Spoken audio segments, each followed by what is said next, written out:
The Small Cap Power CEO Interview. We're here today with Blake Fallis, CFO of Erin Ventures. Welcome, Blake. Thank you. Could you tell our viewers a little about your company? Sure. We're Erin Ventures. We're listed on the TSXV Venture Exchange. Our symbol is EV, and we're working to advance a Boron project in Serbia. So, Blake, you recently put out a preliminary economic assessment, the first step in understanding the nature of a deposit and what is required to mine it. It showed some pretty impressive numbers. What did you learn after completing this report? First of all, for some time we've suspected that we had a world-class deposit of boron, and this certainly confirms that. And of course we're really pleased with the numbers. We're looking at net present value of $428 million and an IRR of 64%, which is, it's unusual. And we're looking at paying back our capex in 15 months, mine life of 21 years, and an operating margin of close to 69%.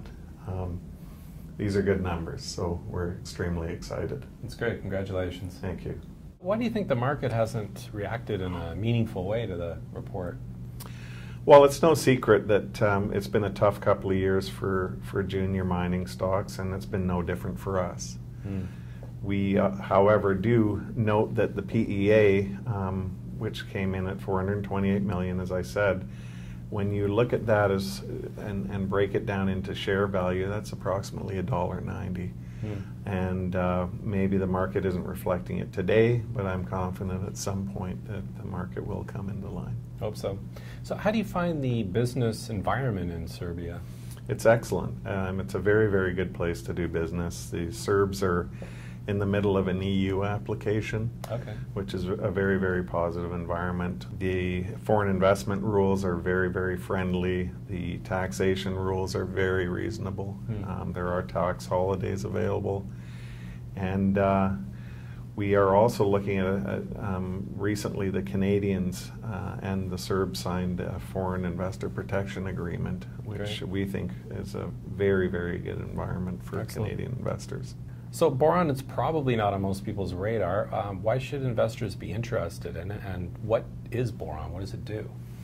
Boron is used in over 500 products now. The biggest usage right now and growing is glass. And when I mean glass, I mean borosilicate glass for the main part, because it's utilized in the screens on smartphones, iPads, televisions, laptops, what have you. So touchscreen glass. Exactly. Some people may know it as Gorilla Glass. Okay. Other uses include fertilizers, fiberglass for insulation, ceramics, wood preservatives, all the way through to specialty metals and specialty composites.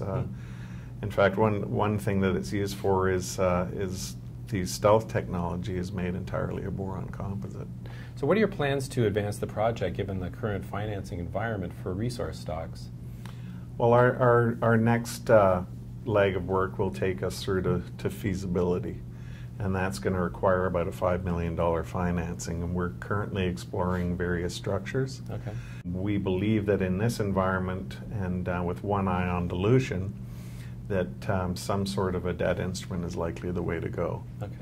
And as I said, we are currently working on that. And we are hoping that we see an improvement in the junior resource market in the not too distant future, and we intend to keep our investors up to date, and we hope to have some exciting developments out for them to read about shortly. So we'll keep everything on your investor hub on Small Cap Power for you. Thank you very much. Thanks for taking the time for today's interview. Thank you so much. Keep up to date with all of your favorite small caps. Subscribe to our free newsletter and get daily investment ideas, breakout stocks, momentum gainers, expert and analyst stock picks, and more. SmallCapPower.com, investing ideas and research.